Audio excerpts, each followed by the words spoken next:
come to you in this very fallish day in a beret and a cozy sweater that I'm convinced I will be wearing all season, and my first Dutch Brothers Christmassy eggnog latte of the season. So basically it's a perfect day, you know. Yeah. Hello everyone, it is Samantha and I hope you guys are having a great day today. I am here today to film my reading wrap up for both September and October. I did not end up doing one in September because I only read like 2 books, and then of course October is over. So I'm here to kind of combine the two into one wrap up. The vast majority of the books that I read were rereads, which is why I didn't feel that motivated to do one in September and just decided to combine 2 months, so yeah. So since the month of September, I had read a total of 3,742 pages, which averages to about 61 pages a day, which actually seems like a very low number, but we're just gonna go with it because I've really been reading really slow. All of the books that I have read the past 2 months have been fantasy, surprise, surprise. In terms of book format, 83% of the books I read were in trade paperback and the rest were hardcover. AKA 1 book was in hardcover form. In terms of years published, 3 of the books that I read were from the 90s, 1 was from last year, and 2 of them were from 2018, so new releases. In terms of book status, so where I acquired the book from, the vast majority were books that I purchased myself, and 2 of them were ARCs from publishers. And finally, in terms of star ratings, I was all across the board. I had 1 2.5 star book, 1 3-star, 1 4-star, 1 4.5 stars, and 1 5-star read. So I was definitely all over the place the past 2 months in terms of star ratings. So that basically sums up my reading statistics for the past 2 months, and so now I'm just going to dive into the books and that I read and what I thought of them. So the first book that I read in September was Sisters of the Winter Wood by Rena Rossner. This is actually a September release and I was sent it by the publisher. I actually really enjoyed this book. It's like a historical fiction with fae elements. So it takes place, I believe it's supposed to be like late 1800s, early 1900s in Eastern Europe, and it follows these 2 sisters who are growing up in a Jewish community. They're also recipients of an unknown heritage because the older sister has the ability to turn into a bear and the younger sister has the ability to turn into a swan. And they soon learn that their mother also is a swan and their father is also a bear. And basically they're part of like a fae community that are two different, very diverse communities, and these 2 communities hate each other, but their parents married each other anyway. But soon after this story begins, their parents have to leave because their grandfather is dying, and so he is called home and they're left alone. And so not only are they having to deal with more sinister fae creatures that reside in the woods near them, but they're also having to embrace their heritage and who they actually are as people, and they're having to deal with the hatred and bigotry towards the Jewish people at this time. So there's a lot going on in this story. I really enjoyed it. It was very whimsical. The fae elements were perfect. It's definitely an excellent fall-winter read. I enjoyed this book a lot. It ended up being one of my favorites from this year. So in terms of my star rating, I gave this book 4.5 out of 5 stars. I gave the characters 4.5 out of 5 stars, the plot 5 stars, the writing 4 stars, and the setting and world building 4.5 out of 5 stars, for an overall rating of 4.5 out of 5 stars. I really enjoyed this book and I highly recommend it if you guys are looking for a good fall wintry read. And as you guys may know, I use the Bookly app, which is an app that tracks your reading speed and it gives you little statistics, so I want to include them here. I got the Streak Award. I read this book in 3 days. It was probably my quickest read the past 2 months.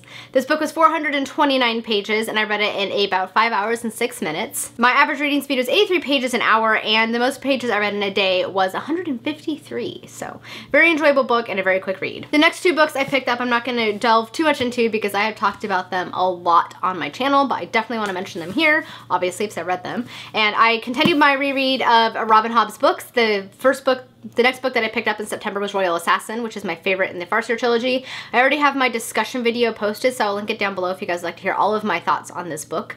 I love this book. It's one of my favorites by her, and there's just so much that goes on. I love Fitz's story.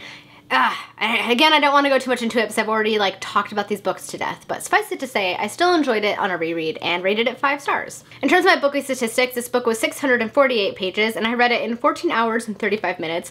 I read Robin Hobb's books very slowly. They're very dense, there's a lot going on in them, so I definitely read them a little slow, which is why I didn't read very much the past few months. My average reading speed is only 44 pages an hour, and the most pages I read in a day was 104. So while I enjoy these books, they're definitely slow reads. I still love it so much. And the final book that I read in September was the final book in the Farseer trilogy, and that was Assassin's Quest. I have already filmed my discussion video of this one. It will actually be in 2 parts because apparently I had a lot of thoughts and it is almost a 1,000-page book, so I think that's understandable. But I'll have that posted shortly, sometime this month in November. But again, I still enjoy this book. It's not my favorite book by Robin Hobb. It's actually probably one of my least favorites, but I still enjoy it because the ending, the last like 200, 300 pages are really good. So Again, I don't want to talk too much about it, so I'm going to have a discussion video up about this book, and I've already talked about Robin Hobb to death, and I'm sure you guys are hearing about it, so we're just going to leave it at that. But I rated this book 3.5 out of 5 stars, because again, it's not my favorite. It does drag a little bit. It's a little bit repetitive in the story, but the ending is great. So it redeems itself in the end. In terms of my bookly statistics for this book is 838 pages, and I read this book in 17 hours and 42 minutes. Again, I read her books very, very slowly. My average reading speed for this book was a little bit better than in Royal Assassin at 47.3 pages an hour, and the most pages I read in a day was 125. First book that I finished in October was Onyx and Ivory by Mindee Arnet. This was a fantasy book that I picked up on a whim because it seemed intriguing. It seemed like it was a mix between wild magic and the Green Rider. But it follows this young woman who is named Kate. And Kate is called Traitor Kate because her father tried to kill the king. And thus, her father was killed and she was basically exiled. They were kind of part of the upper crust a little bit. And so she was basically exiled and she decided to join the king's runners, basically the group of people charged with like delivering messages in the mail. But she's harboring a secret. She has a type of wild magic, a magic that allows her to communicate with beasts and things in nature. Any type of what they call primitive magic is basically banned and people are put to death or used, and it's used against them. So she has to hide this ability. But shortly after the story kicks off, she ends up rescuing the young Prince Corwin. Corwin was somebody she actually had a bit of a rapport with and was in love with before she was exiled.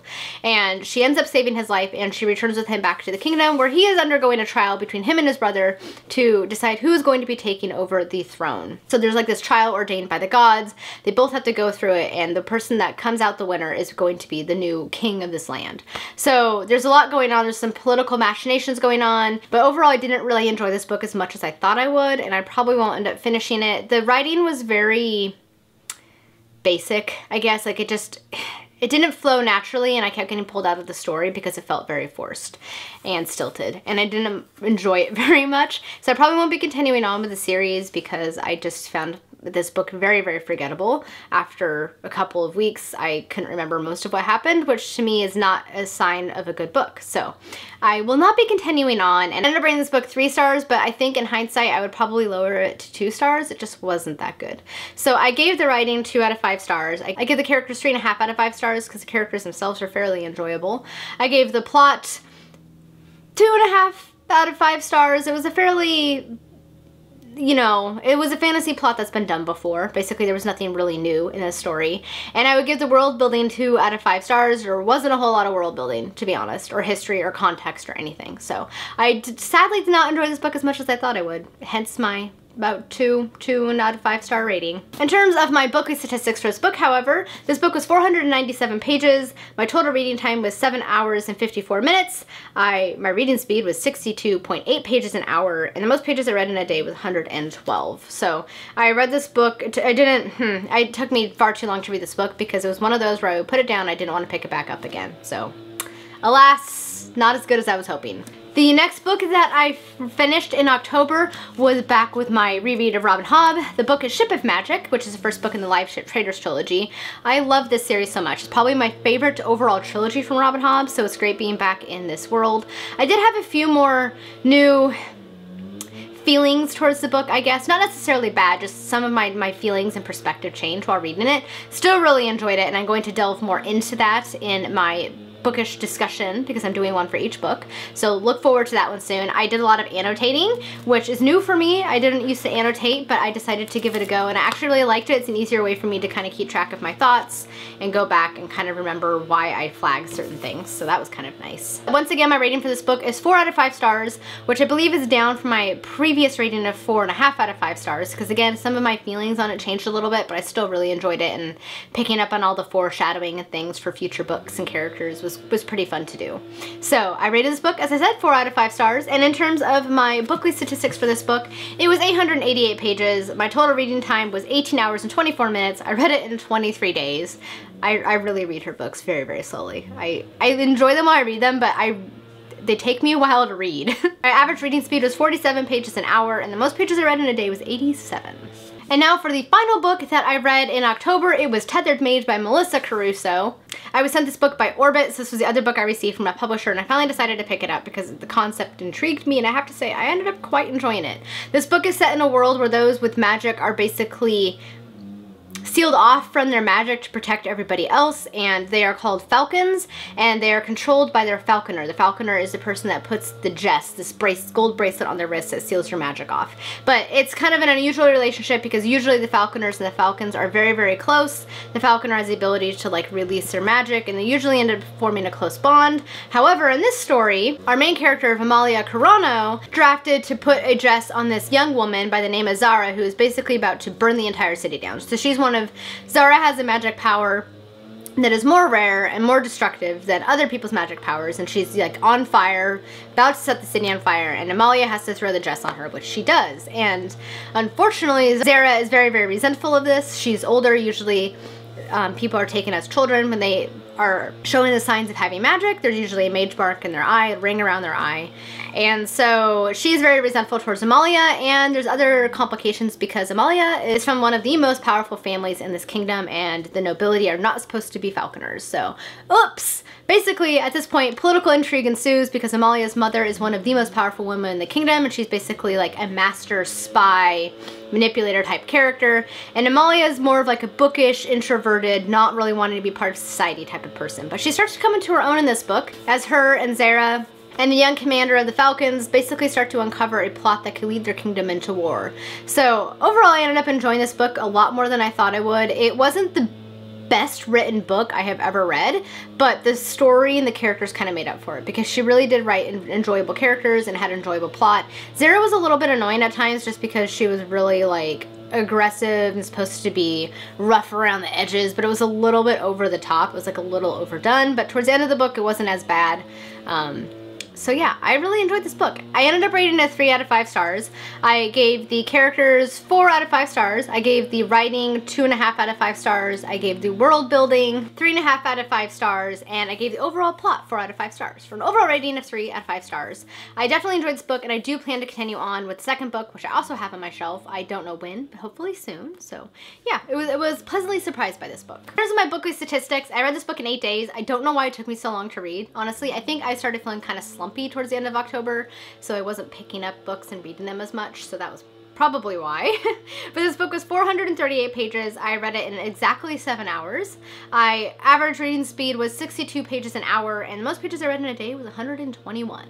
Alright, that is pretty much it for my September and October reading wrap up. I hope you guys enjoyed seeing some of the books that I read and all my thoughts on them and all of that good stuff. As always, if you guys have anything you want to throw down in the comments, please feel free to do so and we can chat down there. Thank you guys so much for watching. Hope you guys all have a wonderful day. Until next time, happy reading. Bye!